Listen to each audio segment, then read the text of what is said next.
हरे कृष्णा, राधे राधे। दोस्तों, आप सब कैसे हैं? श्री हरि की कृपया आप सभी पे सदा ही बनी रहे। आज की वीडियो में आपके साथ शेयर करने वाली हूँ पाप मोचनी एकादशी पर पूजा कैसे करें। पाप मोचनी एकादशी चैत्र मास के कृष्ण पक्ष की पड़ने वाली एकादशी को पाप मोचनी एकादशी के नाम से जाना जाता है। वैसे तो सभी एकादशी व्रत सर्वश्रेष्ठ माना जाता है, लेकिन पाप मोचनी एकादशी जन्म जन्मांतरों के पापों को नष्ट कर देता है। सभी प्रकार के सुख समृद्धा घर में बनी रहती है और अंत में मोक्ष की प्राप्ति होती है।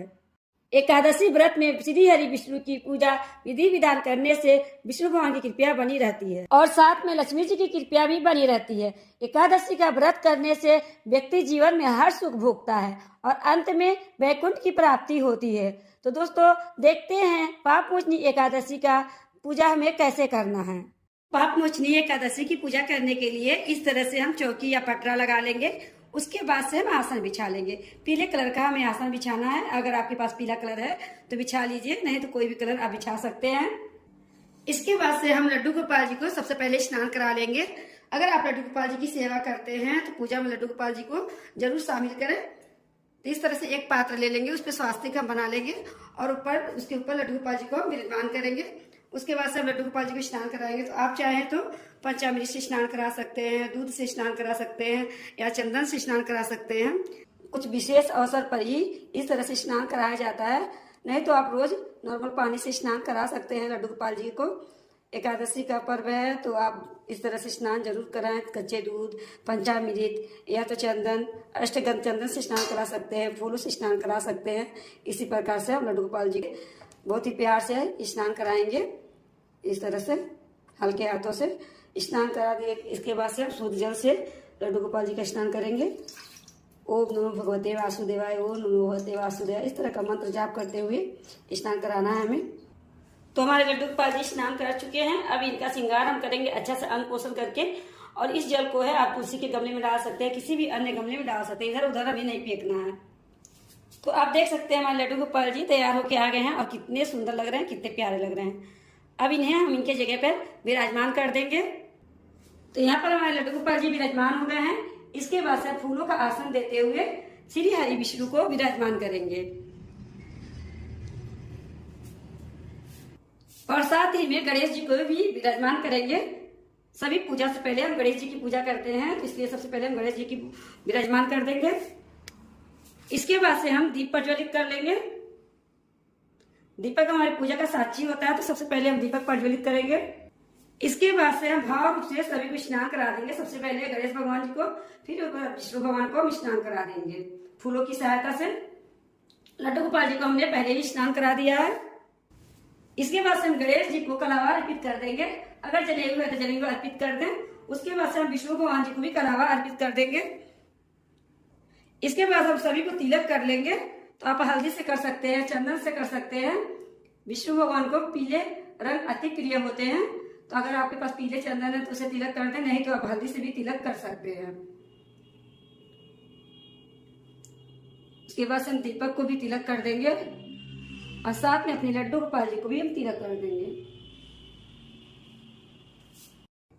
इसके बाद से हम फूल अर्पित कर देंगे। सबसे पहले गणेश भगवान जी को अर्पित करेंगे।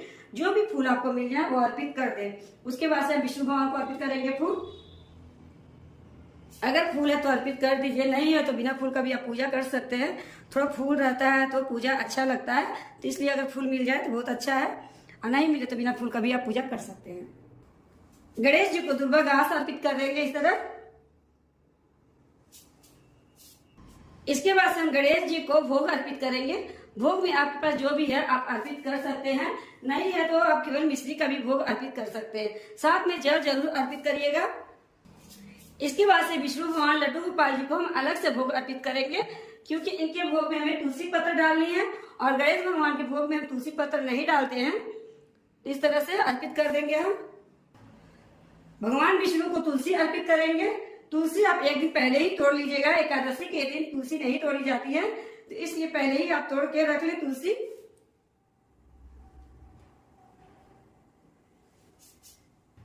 इसके बाद से हम बहुत ही प्रेम पूर्वक से धूप दिखा देंगे। गणेश भगवान को दिखाएंगे, विष्णु भगवान, लड्डू गोपाल जी को और सभी देवी देवता का नाम लेकर के इस तरह से धूप दिखा देंगे बहुत ही प्रेम पूर्वक से।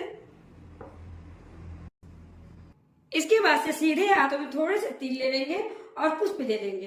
पाप मोचनी एकादशी की कथा सुनेंगे। तो कथा आप चाहे तो खुद पढ़ सकते हैं या किसी और के माध्यम से भी सुन सकते हैं या फिर मोबाइल से भी आप सुन सकते हैं। तो कथा सुनने के बाद से हम फूलों को और तिल को श्री हरि विष्णु को चरणों में अर्पित कर देंगे और गणेश भगवान जी के चरणों में भी अर्पित कर देंगे इस प्रकार से। और थोड़े से तिल हम दीपक में डाल देंगे। जितने तिल चटकते हैं उतने ही हमारे दुखों का निवारण होता है, यह माना जाता है। इसके बाद से हम आरती करेंगे। तो आरती आप चाहे तो कपूर से कर सकते हैं या फिर जो दीपक हमने जलाया है उससे भी आप आरती कर सकते हैं, जैसी सुविधा आपकी। इस तरह से हम आरती करेंगे। अगर आपको आरती आती है तो आरती आप करें, और नहीं आती है तो इस तरह से 7 बार घुमा करके भी आरती आप कर सकते हैं। आरती करने के बाद से हाथ जोड़कर क्षमा याचना करेंगे। हे श्री हरि विष्णु, जो भी पूजा में गलती रही हो उसे क्षमा करिएगा और हमारे पूजा को स्वीकार करिएगा। साथ में दक्षिणा जरूर चढ़ाएंगे। दक्षिणा हमारे पूजा की कमियों को पूरा करता है, इसलिए दक्षिणा जरूर चढ़ाना है। अपने सामर्थ्य के अनुसार जितना भी दक्षिणा बन सके उतना चढ़ा दें। तो दोस्तों, पाप मोचनी एकादशी के दिन सुबह जल्दी स्नान आदि करने के बाद से इस पूजा को हमें करना है। पूजा करने के बाद से भोग प्रसाद सभी परिवार को बांट देना है और उसके बाद इसी स्थान पे हमें शाम को दीपक जलाना है। चौकी हमें सुबह हटानी है। विष्णु भगवान को उनके जगह पर विराजमान करना है। गणेश भगवान को भी उनके जगह पर हम विराजमान कर देंगे। फूलों को जो है गमले में हम डाल देंगे ताकि खाद बन जाए। इस तरह से हम चौकी हटा सकते हैं। तो दोस्तों, इस प्रकार से पाप मोचनी एकादशी की पूजा आप बहुत ही सरल तरीके से कर सकते हैं। पाप मोचनी एकादशी पर व्रत ना कर पाए तो भी इस प्रकार से बहुत ही सरल तरीके से पूजा अवश्य रूप से करें। पूजा करने से श्री हरि विष्णु की कृपा प्राप्त होती है और पापों का सर्वनाश होता है। जो पूजा करता उसके तो पाप कटते ही और उनके साथ साथ उनके पूर्वजनों के और उनके परिवार को भी पाप कटता है। इस तरह से आप पूजा अवश्य रूप से करें। तो दोस्तों, पाप मोचनी एकादशी का ये छोटा सा वीडियो आपको कैसा लगा? अच्छा लगा हो तो वीडियो को लाइक कर दीजिएगा। चैनल को सब्सक्राइब नहीं किए हैं तो चैनल को सब्सक्राइब कर दीजिएगा। श्री हरि की कृपया आप सभी पे सदा ही बनी रहे, इसी कामना के साथ अगले वीडियो मिलते हैं। राधे राधे।